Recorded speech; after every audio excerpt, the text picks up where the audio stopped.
Bienvenue sur Direct Jobs TV, la chaîne de l'emploi, pour une nouvelle interview en face à face. Aujourd'hui, vous le savez peut-être, donc le 11 juin, c'est la journée internationale du bien-être. Et à cette occasion, nous voulions consacrer une interview au bien-être au travail. Donc raison pour laquelle nous sommes chez Extia aujourd'hui, avec Camille Fréchat qui est manager RH et avec Aurélien Goasguen qui est directeur d'agence. Bonjour à tous les deux, comment allez-vous ? Ça va très bien, merci. Très bien, merci. Pouvez-vous vous présenter brièvement ? Bien sûr. Donc, pour ma part, Aurélien, moi, je suis le directeur de l'agence Nord et Est d'Extia. Donc, je m'occupe vraiment de la direction Grand Nord pour tout ce qui est commercial et RH en fait. D'accord. Et du coup, moi, c'est Camille Fréchat, je suis manager RH de l'agence de Lille. Du coup, mon rôle, c'est d'accompagner les équipes de recrutement dans leur quotidien. D'accord. Aurélien, justement, parle-nous d'Extia. Quel est le domaine d'activité de cette société ? Alors, Extia, c'est une entreprise de services du numérique, anciennement SS2I. Donc, en fait, on accompagne des consultants et nos clients en mission. Donc, en fait, on est une entreprise du service de numérique. Et en fait, on embauche nous des consultants qui vont ensuite aller accomplir des missions chez des clients grands comptes de la région. D'accord. Dans l'IT. Ok. Donc, comme chaque année, en 2022, le site Great Place to Work a élu justement, donc a réalisé le classement des Best Workplaces France, c'est-à-dire donc le palmarès des entreprises où il fait bon travailler. Et il me semble que vous êtes numéro 2 du classement pour les entreprises de 1000 à 2500 salariés, juste après Salesforce. C'est ça, tout à fait. C'est bien ça. Justement, comment on obtient un tel label ? On l'obtient alors de 3 façons. Déjà, en fait, il y a un audit qui est réalisé par le Great Place to Work pour s'assurer que les process sont bien mis en place pour justement générer du bien-être au travail. Ensuite, il y a un critère en fait de réponse, puisqu'en fait un questionnaire va être envoyé à l'entièreté des salariés de la société. Anonymement, j'imagine. Anonymement, tout à fait, oui, bien sûr. Il n'y a pas d'intérêt à cette étude. Et déjà, donc le premier critère, c'est qu'il faut que les 2/3 des salariés répondent. Donc, on ait un taux de réponse de plus de 66%. D'accord. Et ensuite, on va être jaugé sur différents critères, une centaine de questions réparties en 5 catégories, comme la crédibilité, le bien-être, la convivialité, etc. D'accord, ok. On sait que donc, cette année, le site Great Place to Work prend désormais en compte de nouveaux marqueurs donc, liés à la crise Covid. Concrètement, qu'est-ce qui a changé pour les entreprises aujourd'hui et quels principaux enjeux rencontrez-vous, en tout cas dans le domaine RH ? Camille. C'est vrai que le Covid, ça a été un peu une fracture sociale pour tout le monde. Et du coup, on se retrouve avec des personnes qui n'ont plus du tout les mêmes attentes en tant que salariés. Un décalage entre la vie professionnelle et la vie personnelle. Du coup, c'est réinscrire un peu la place de la vie professionnelle dans tout ça.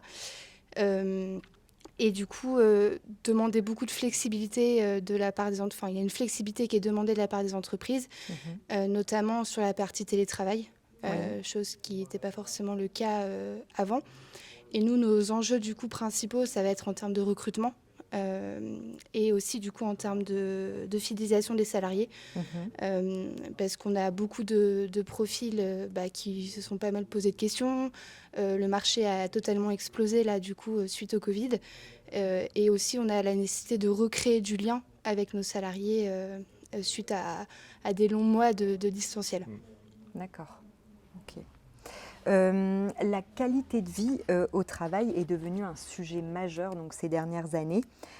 Pour preuve, alors l'apparition de nouveaux métiers du domaine RH ou communication comme chef happiness officer qui se développe aujourd'hui. En quoi le bien-être des collaborateurs est devenu aujourd'hui primordial pour les entreprises, Aurélien ? Devenu primordial, pour moi, c'est du bon sens depuis un moment, en fait.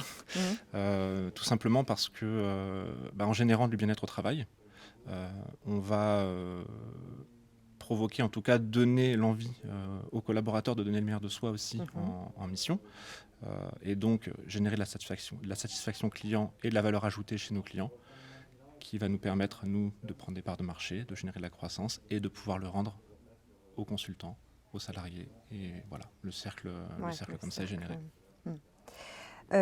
Avez-vous des exemples d'actions concrètes justement mises en place chez Extia qui permettent de créer une expérience collaborateur positive? Bon, je pourrais vous en lister beaucoup, mais on va en parler de quelques-unes. Mais déjà, en fait, on a quelque chose qu'on adopte chez nous qui est le triple suivi. Oui. Donc, le fait qu'un salarié chez Extia ait vraiment 3 personnes référentes qui sont là pour s'occuper de lui, que ce soit d'un point de vue administratif, managérial et RH. Le fait que nos managers n'aient pas plus d'une vingtaine de consultants encadrés, ce qui permet vraiment d'avoir du temps à consacrer à chacun, ce qui est important aujourd'hui en termes de reconnaissance, d'évolution et d'accompagnement. On pourrait parler des événements qu'on organise, de l'entrepreneuriat qui est plus que permis, qui est vraiment encouragé, on va dire, puisque beaucoup d'agences, d'événements, de structures, en tout cas, se sont créées par l'envie et la motivation individuelle, en fait. On peut parler aussi des communautés qui sont portées et dirigées par des salariés sans lien hiérarchique qui veulent se regrouper autour d'une thématique, que ce soit professionnelle, technique ou ludique et axée sur des loisirs, de la cuisine par exemple ou de la musique. Donc générer vraiment cet apport et pouvoir le financer, permettre de le réaliser, quoi, en tout cas. Super. On parle beaucoup justement ces derniers mois des difficultés de recrutement des entreprises. C'est devenu un sujet hyper important. Qu'est-ce qui explique selon vous ce constat et comment peut-on aujourd'hui attirer et surtout fidéliser les talents dans les entreprises ?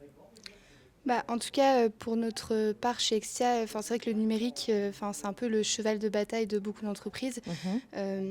Surtout avec le Covid, au final, beaucoup de sociétés se sont dit le digital, c'est vraiment important. Du coup, nous, c'est encore plus le cas, vu qu'on est une société de conseil en informatique.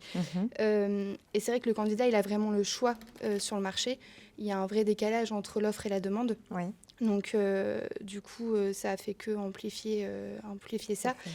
Et par rapport à ça, nous, on a vraiment décidé de s'orienter sur l'humain. Typiquement, sur la partie recrutement, on a mis en place un système de UX candidat. Donc, c'est des entretiens différenciants où les candidats peuvent choisir leur mode d'entretien pour aussi vivre une expérience un peu positive. Et en tant que salarié, nous, ce qu'on va rechercher chez Extia, c'est avant tout de les accompagner dans leur carrière, de leur faire vivre une expérience positive, de pouvoir les former et pas juste de les suivre sur un court terme, en fait. Et dernière petite question, justement, Camille, est-ce que Extia a des projets de recrutement en ce moment? Et si oui, pour quel poste? Et surtout, pour ceux qui nous regardent et qui seraient intéressés, comment faire pour postuler? Alors, chez Extia, on a un ADN qui est le d'abord qui ensuite quoi. C'est-à-dire qu'on va d'abord s'intéresser à l'humain qu'on a en face de nous, à ce qu'il a envie de faire, et ensuite lui trouver un poste. Du coup, j'ai envie de vous dire, à ceux qui nous regardent, postulez, allez sur notre site extia.fr pour regarder un peu les différentes offres qu'on peut avoir, ou même laisser une candidature spontanée, parce que l'intrapreneuriat, on peut faire des ponts facilement entre les métiers. Après, sinon, concrètement, en recrutement et en côté commerce, on a des offres ouvertes constamment en France et aussi à l'étranger. Et après, plus précisément, sur la partie IT, on recrute vraiment sur tous les métiers de l'informatique et du digital. D'accord. Donc, c'est assez large. Ok, alors merci beaucoup Camille et Aurélien pour toutes vos réponses. Quant à nous, on se retrouve prochainement pour une nouvelle interview en face à face. À bientôt.